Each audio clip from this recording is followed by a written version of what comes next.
Hey guys, hey girlies, welcome back to another episode of the Deep Down You Know podcast. Because deep down, you know it, I know it, we both know it. So let's talk about it. Welcome. If this is your first time, welcome to the Deep Down You Know podcast. If you're a return guest, welcome back. I hope you've enjoyed the previous episodes. I hope you've liked, shared, subscribed. Just in case you are only listening, I'm coming close to the screen, to the camera, because you've not liked, you've not shared, you've not subscribed. And you want to hear what I'm saying. I'm dropping nuggets. So please like, share, subscribe, do everything. Drop a comment. All of you that like coming to my personal DMs to drop the comment about the episode. Drop the comments in the comment section so that people will know that you're watching and people can relate to what you're saying as well. Because in this podcast community, we're talking about those relatable moments, those relatable feelings that is deep down your mind is telling your gut is telling you that the good, the bad, the ugly, but you've refused to admit it. So if you drop your comment, another person that is thinking similar things will know that they're not alone. So drop your comments. Thank you so much for joining. I hope you enjoyed this episode. Enjoy. Put on your headphones, your AirPods, everything. Listen, jam this on your TV. As you're working, as you're doing all those Excel sheets and everything, just put the Deep Down You Know podcast and listen, because deep down, you know that you should be doing that. Deep down, don't act like you don't know. You thought I was not going to sing it for you. I will sing it till you learn it. Deep down, don't act like you don't know. Deep down, don't act like you don't know.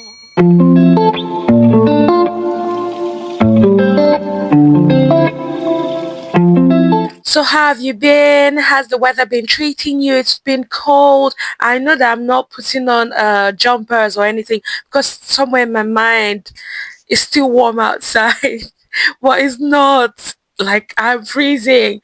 But look at what I do for you guys. Look at what I do for the deep down, viewers, watchers. Look at what I do for you. Anyways, how's the weather been? It's been getting really dark from about 4 o'clock. The sun sets, and everywhere is so dark, so dark.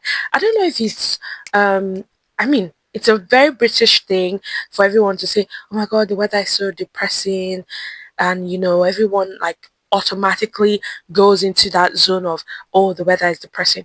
But I'd just like to encourage you, wherever you are, if you're in a season of being single, being on your own, you're far away from family, you've not got so many friends, I just want to encourage you that you shouldn't take on that lingo of, oh my God, the weather is depressing. Like, if I'm a strong believer in, when you say something over and over again, you start to believe it, you start to see it manifested in your life. So don't say that it's a depressing season, or don't say that, oh my God, the weather is so depressing outside. No, it's not. Please change what you say. What you say, you see. So please change it. The weather is beautiful outside. Yes, the weather is dark, but it's beautiful. What you see, what you say, you see. So please change that. Don't say I didn't do anything for you. Okay. Anyways, I've been good. I've been so good. Oh, guys, my sister gave me a beautiful baby boy, a very beautiful, healthy baby boy. Everybody's so in love with that boy. He's literally the cutest baby ever. Like, if you want to win my heart, just call me AK. Like, don't say Auntie Kemi. AK. AK is what I am to you and to that baby. Oh my God. I have another level of respect for women that have, had babies, even if it's just one, even if it's 10 babies. I don't know how you did it, but I have another level of respect for you. Just seeing my sister go through that, from 9 months, all the way, and by the time you're watching this video, baby will be 1 month old already. Like, how is that even possible? But yeah, I just want to say, you know what, people that, women that have had babies, that have gone through, childbirth and everything, I have another level of respect for you. Women are doing things, guys, but even, to another degree, women that have had babies, oh my god, I'm doffing my hat for you. Like, it's, yeah. I just pray for strength. I pray for everything that you need to be a mom to that boy, to that baby. And I pray for my sister and all moms around the world that, God will give you that strength, give you that, everything you need to be a good mom to that parent. And I pray for the dads as well, that you have the grace to keep showing up for your family, keep showing up, being a present husband, a present dad. Because listen, as opposed to nobody else will do your work for you. So better receive the grace, because guys, it's not so easy. But yeah, oh, my sister, she made me an auntie. My mom, this is my mom's first grandchild as well.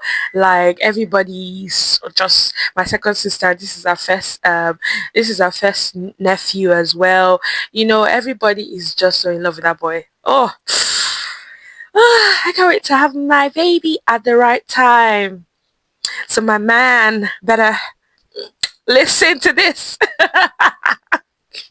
Well, that aside, guys, today, we are talking about humiliation kinks. Come close. It's not you people that like doing all those BDSM humiliation kinks we're talking about. Go and watch that in another podcast.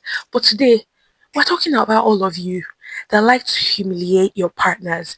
Like, you derive so much joy, so much, when you jump on a podcast, or you are talking about, like, in your friend group, when people are like saying, oh, your wife is this, you're like, oh no, she's not, though. She wasn't even my spec. Is you guys that I'm talking about today. Is you that I'm talking about today. And let me tell you, if you are that kind of person, you are a very wicked person. You are wicked. Devil incarnate, that's what you are. That's what we're talking about today. Humiliation kinks. Because that's what it is. You have a fetish in humiliating your partner, even whether you're a guy or a girl. Because I don't want to say, oh, it's only men that do, because most things that we are seeing on social media nowadays is men doing those things, but I'm sure women do it as well. So it's you guys that we are talking about today. Grab your popcorn and come and listen. To some people, like, being in a relationship with them is a performance review. Those kind of people that, like, every seven market days they'll tell you, oh, you were never my type. Oh, I prefer women like this. Oh, I prefer guys like this. Oh, why is your head looking like that? Oh, and all those people, that the ones that piss me off the most are those people that go online, and you know how the world is now. You know how toxic social media is. You now go and tweet crazy stuff about the person that you claim to love. You say, oh, you are not the most beautiful woman in the world. You are not the most intelligent. I mean, compared to who? And I don't want to hear people say, because I've had this conversation with people, and people are saying, well, she's not the most beautiful woman in the world. She's the most beautiful man in the world to you. You cannot go on a social media platform and say, oh, well, because you are just trying to be realistic, or you are just trying to be honest. You are now saying, oh, she's not the most intelligent. That you are making it sound like she's in a competition or a contest, or she's lucky that you chose her, or he's lucky that you chose him. Like, or you are trying to say things like, oh, you remember when we met, I had other people that I liked. Oh, I had other people, but I just decided to choose you. And they'll be, and you know, the thing that pisses me off the most again is people that use religion to justify. Because have you noticed that most of the people that come online and are doing those kind of talks, like those kind of talks that are irritating and that are so annoying, are church people? Like, I don't believe that you truly love God. I don't believe that you truly love Christ. Because if you are talking about if you have the love of Christ in you, you can't come and be talking about this. But I was watching one podcast where this guy, he was like, oh my God, there were other fine sisters in church, but I just chose you because you were in line with my purpose. Purpose killed you. Like, so what's she supposed to be feeling like?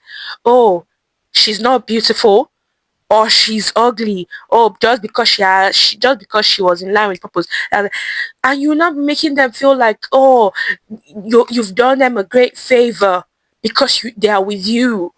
Like, stop it. Let's stop this thing. And it's so annoying. You cannot say you have the love of Christ in you, but every opportunity, every chance for you to bring down the person, for you to insult, because that's an insult. That's if Let me tell you, if the man I marry is going online and be saying that kind of thing, you hate me. Let me tell you, you just hate me. If from dating stage you're already telling me, oh, let me tell you, as long as I'm concerned, and as long as you are concerned, I'm the best thing since sliced bread to you. I don't even want to hear that thing. I don't want to hear, oh, you are not the most intelligent. I'm the most intelligent to you. I am the most intelligent to you. I'm the most beautiful. If you will find other people that are intelligent or beautiful, then go and be with them. Come on, man. Don't I'm so pissed off because it has become so much of a trend that people will ring lights and microphone and just turn it to humiliation session for the person, that for their husband or wife. Come on, let's be right in the head, because I don't think you can be right in the head and can be doing that kind of thing. Honestly, why do people stay in those kind of relationships? The number one reason why they stay is love. They stay in that kind of relationship because of love. They're in love with you. It's not a crime that, this woman loves you. But because you've seen that she loves you so much, you've seen that she has placed you on so much of a pedestal, the only thing that you decide to do is to bring her down with your words. You are telling her every day, you are telling her every opportunity. You are sitting on a panel of over how many people listening to you with this woman beside you, and you are telling them that, oh, I was not even attracted to her. Like, and she will keep believing you because she's vulnerable. She's so vulnerable. And people, we always learn that, you should guard what you hear, you should guard what you allow to come into you. But imagine that you, from morning till night, the person that you are sharing your house with, the person you are sharing your life, your body with, is the weapon fashioned against you. Is one that is reminding you every day that you don't have value, you don't have this one. Or she's the one that is telling you, oh, I should have been with that person when I was younger, but I just said I should marry you. Because of course those people, they will believe you because they love you. They will believe you because they love you. They will believe the nonsense and rubbish talk that you are talking about from your mouth. It's not fair. You are capitalizing on that. You are using it to boost your ego. Because you cannot tell me that you are a full man or a full woman, and the thing that is in your head to do is to beat somebody's confidence. Now you're not. You are an incomplete person for you to keep doing that to somebody. You are wicked. You are cruel. Don't tell me anything. You cannot tell me that you truly have the love of God inside you, and this is what you are doing to the person that they've handed you to nurture, to grow with. And then if we talk now, they'll say, oh, but they are just joking. They are just joking. Yes, you are just joking, but it's only one. You are the only one that is laughing. Look at the face of the person that you are talking about. That's humiliation. That is humiliation. You are a wicked person. Like, it's not funny. If somebody has told you countless times, and if the woman has told you, oh, this thing that you're saying about me, I don't feel secure about it, but you keep using it as a joke. You're very insensitive. There's nothing funny. Ha ha ha. There's nothing funny about what you're doing. Like, there's nothing funny. And if we check it, it's always those Shreks. It's always the Shreks. The let me not call you what I want to call you, but it's not, let me not call you ugly. But it's always those people that they'll see a very beautiful woman, they'll see a very good looking man, but because of their own low self-esteem that they are wearing, they're putting on leather jackets of low self-esteem. It's always them that are always looking at how to beat down somebody. You see a woman with however many degrees, with a man that, and you will know who I'm talking about. The person that said, oh, somebody is not the most intelligent, the most is you I'm talking about, but it's them. It's always them looking for a way to bring down somebody. Please stop it. Like, it's so irritating. It's so embarrassing. Like, whenever I see all those kind of videos, I always get second-hand embarrassment because it is embarrassing. And honestly, I think if we get into the psychology of things, why do people do these things? Number one, ego boost. Number two, control. Number three, they confuse a vulnerability with weakness. The first one, that ego boost, it's a pandemic because they feel like once they can beat you down, they'll feel higher than you. Meanwhile, your partner, the person you're with, the person you're in love with, is supposed to be your biggest cheerleader. Is supposed to be the one that you remember that there is love at home, your head will be swelling up. But no, if the person that you are waking up with every morning, every night, is the one that is telling you, oh, I settled for you, or I was with a more intelligent women, oh, when we were younger, you used to be so fat. If can you not see that it's a weapon fashioned against you? Number two, control. They feel like when they use those words, because those kind of people, they know how to capitalize on your vulnerability, on your weakness. They know how to use their words, those heavy words that they know that, oh, this is even an area where, for example, let's say a woman is struggling in this area. They will use their words to capitalize on those things and to control what this person is feeling about themselves, what they are feeling about, their self-worth and everything. If they make you doubt yourself, they know that with that control, if they make you doubt yourself, they become the prize. Talking about, oh, nobody else wanted you, or nobody else wants you, so they control it. You that you are on the back end of all those things, you are there thinking, actually true, where will I start from? Who else will want me? Who else will like me? Because of, he has already said that I have a big back, so who else will want a big back? So I'd rather just stay with this person. That's it. So rather than putting in the work of, building you, growing you, being your backbone, being your support system and everything, they will rather throw you off balance. So you will rather focus on that than focus on growing yourself, being, the woman that you're supposed to be, or the man that you're supposed to be. Wicked set of people. Satan. There's this tweet I saw that the girl was saying something like that her boyfriend would always joke about that she should always put on makeup, and that he'd always say that if she didn't put on makeup, that he wouldn't find her attractive.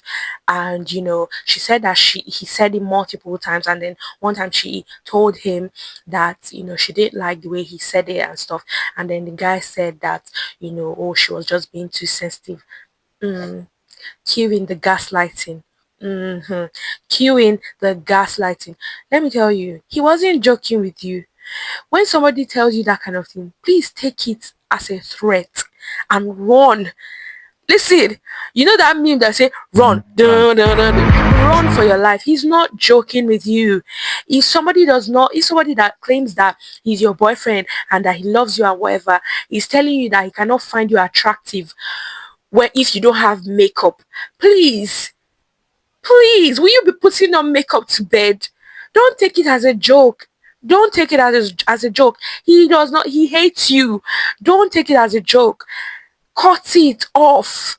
If he does not like you in your natural state, which I feel like most of the time you are going to be in your natural state.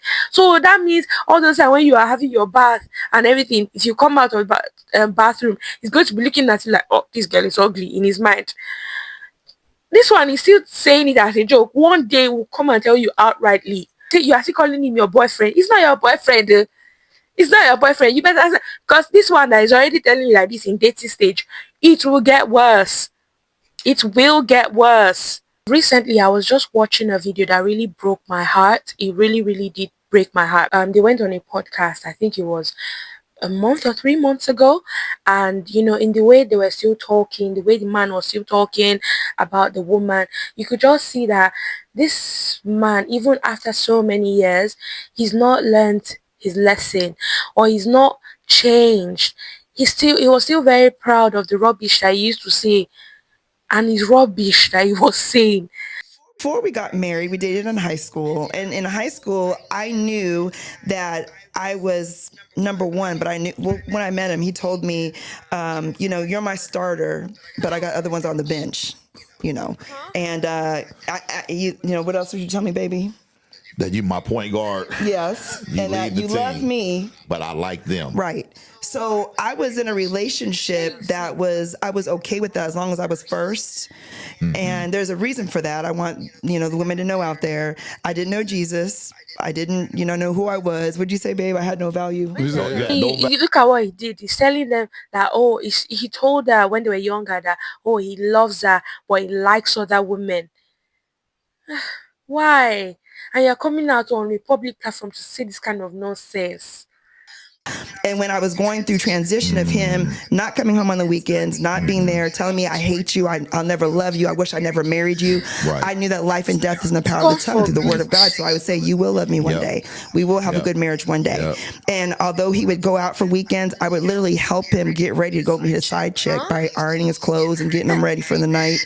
And these are all things I was graced to do. I would not encourage anybody to do that unless you are graced. You were not graced to do it. Stop it. Don't be saying using all these things. You are not graced to do it. Nobody is graced to be a wife of someone that is cheating on you, a serial cheater. You are not graced to do it.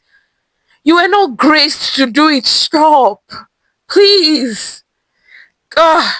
Who I was, I realized, the enemy's after him. So I began to pray for him, not for my husband before, but as a soul. I didn't want him to be. You should have prayed for yourself, ma. Honestly, you should have been praying for yourself. He's not anything about, the enemy was out to get him. Yes, the enemy was out to get him. But you should have prayed for yourself that you should have that your eyes should be open. Because if you watch this couple, do you know that this man showed up late to their wedding? Talking about, he was conflicted. This was after years of cheating on this woman. Several years of telling her that, she didn't have value, he hated her, all those kind of things. And now we are listening to the woman. The woman is saying, well, I got cheated on, disrespected, but at least I'm married. God forbid. God forbid. Please. Let's see. Do you know what I'm going to do? I'm going to buy, those insecticides, those sprays that you can use to spray things away, so that I use to spray those kind of things away from us. Because what is this? What do you mean by, but at least I'm married? Okay, take your badge of honor. Take it. Some of the things that we endorse, or some of the things that we call going through thick and thin in a relationship, and most of that is always cheating. God is looking at you like, how did you get yourself there? God is telling you that, listen, this is not the plan of good that I promised you. He's not bringing you to any expected end. He's taking you to damnation and destruction. Come on. Like, how will if this is not if this is not some sort of a kink, how will you go on a podcast and recounting this kind of thing, and you are saying, why are these women not graced like your wife? to endorse your satanic behavior. Sure, you can see that it's satanic behavior, honestly speaking. And when I was just watching that video, I just had to do my own research to ask, like, why do people, you know, why do people stay in those kind of relationships, or how do you identify that you are in this kind of relationship? And questions to really ask yourself, and you're the only one that can give yourself the answers, because nobody is going to be like, oh, you need to leave that person, but you have to make that decision. And it's a decision that when you make it, you'll be proud of yourself in the long run. Because listen, baby, you are the best in sliced bread. You are a woman, or you are a man. You are God's creation. Do you know what it took for God to create you on this face of the earth?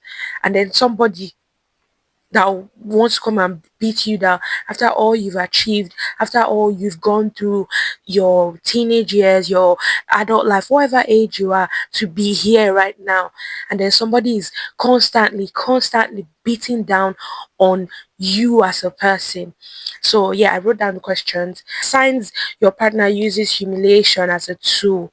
So the first one I said, ask yourself, do you walk away from conversations feeling smaller? Like, do you walk away from a conversation with your boyfriend, your girlfriend, your husband, your wife, feeling like, oh my God, actually, there's not much to me? Or, after the person tells you, you are always feeling like, you're always going back into a shell rather than coming out with your head up high. This person has beat you down. You felt small. You end up feeling like you don't have anything. You've not achieved anything, or you just how that feeling of feeling small. Have you ever spoken to some people, and after you left that conversation, you ask yourself that why did I bother speaking to this person? The person had nothing good to say to lift you up, to elevate your mood, to speak life into you. You have to ask yourself that question. Number two is, do they bring up the same insecurity repeatedly? And I said it earlier. For example, let's say I'm someone with big forehead. If I'm with someone that is constantly reminding me or constantly making jokes about my forehead, if for example, let's say I'm insecure about my forehead, and every maybe for example I make a particular hairstyle and I go out with my boyfriend, and people are like, oh, your hair is really nice, and the first thing your boyfriend says is, oh, but it makes her forehead look really big.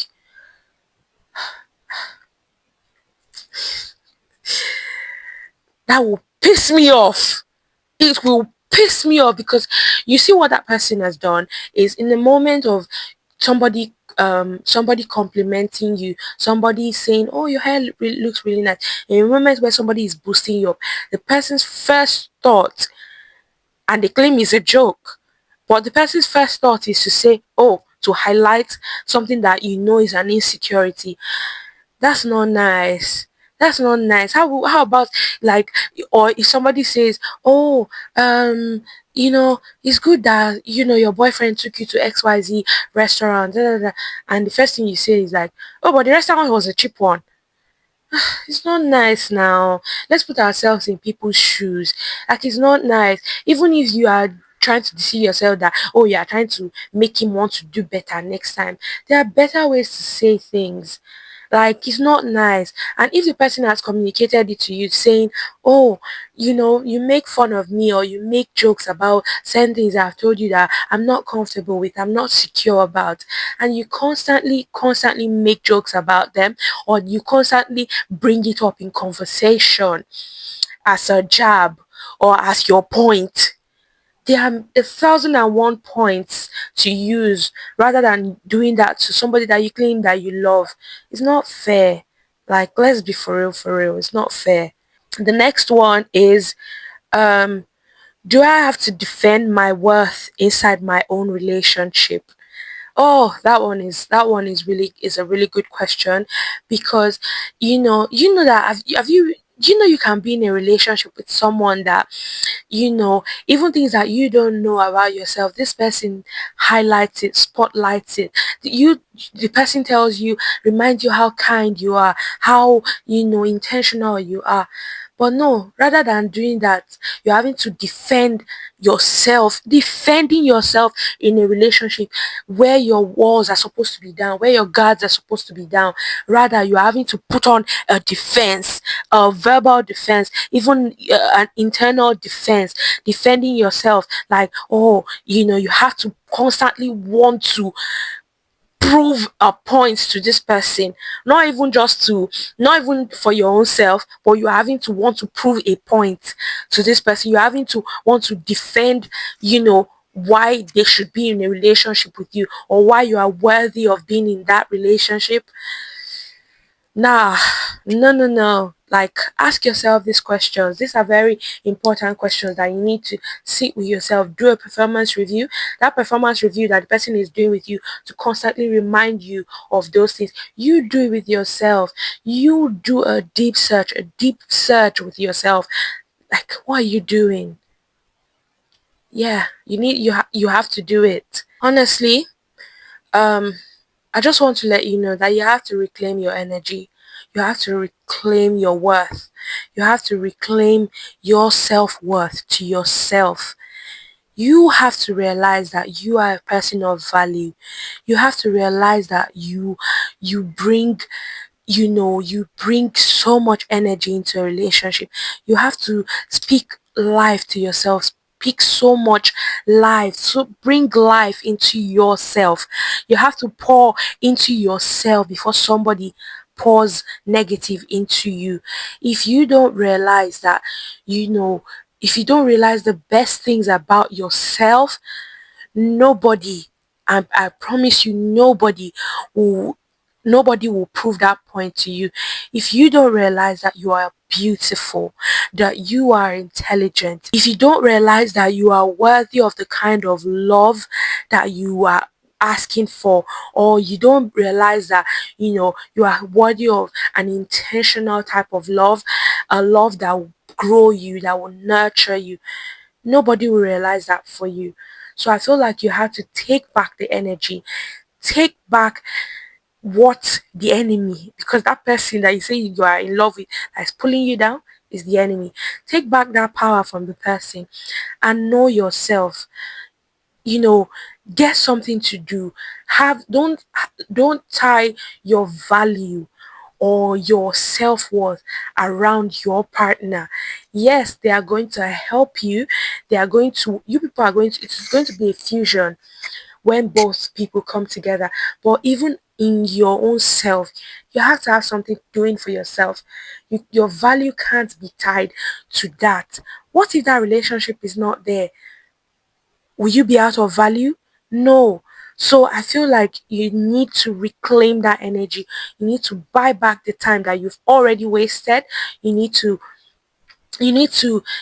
harness all the power. Seek God. Surround yourself with family that will tell you how good you are. That even when they correct you, they'll correct you in love. Or even when they are telling you something, it will be a correction of love, not criticism. So please, I beg you, reclaim that energy back. Tell yourself, I'm not auditioning for someone to love me. I'm not auditioning for someone to love me. I am worthy of love. Tell yourself, if your love makes me hate myself, I am not available. Tell yourself that, and tell the person that. Confront that mindset or that negative word. Tell yourself and tell that person, if your love makes me hate myself, makes me hate the beautiful things about myself, then I'm not available for this kind of love. And mean it. When you say you are not available for that kind of love, make sure you mean it. Make sure you mean it and take actions in that line. Please stand up. Please. And I was reading a book and I saw this really beautiful write-up, and I'm going to read it for you. And it says, humility in relationships is healthy. Humiliation is not. If someone loves you, They protect your dignity in public, in private, in anger, even in their head. Love should feel like I'm safe, not I'm small. So, you see, and what I just want to challenge you with is date somebody that actually likes you. Please, date somebody that actually likes you. Not those gremlins or the Shreks that want to remind you that they don't like you or they never liked you. Please, I'm on my knees. Please date somebody that actually likes you. Thank you. And if you know somebody that is going through that kind of thing, you know, just share them this podcast. Share it with your friends, your sisters, your brother, your guy friends. Share it with somebody, because I know somebody has to hear this thing. They have to hear this thing. This is 2025. Let's, we're getting older, we're growing up, let's pick what is right and best for us. Please, I beg you. Thank you so much for watching. I hope you've enjoyed this episode. Don't forget to like, share, subscribe, drop a comment if there's anything that I've missed out, or if there's anything that you want me to know as well. Just drop it in the comment section, please, please, please, please. Thank you so much. Don't forget to follow Deep Down Pod on Instagram. I'm going to try to put it on all platforms, but for now just follow Deep Down podcast. And yeah, it's going to be a lovely, lovely, lovely, lovely, lovely, lovely, lovely rest of the year for us. Thank you guys. Bye.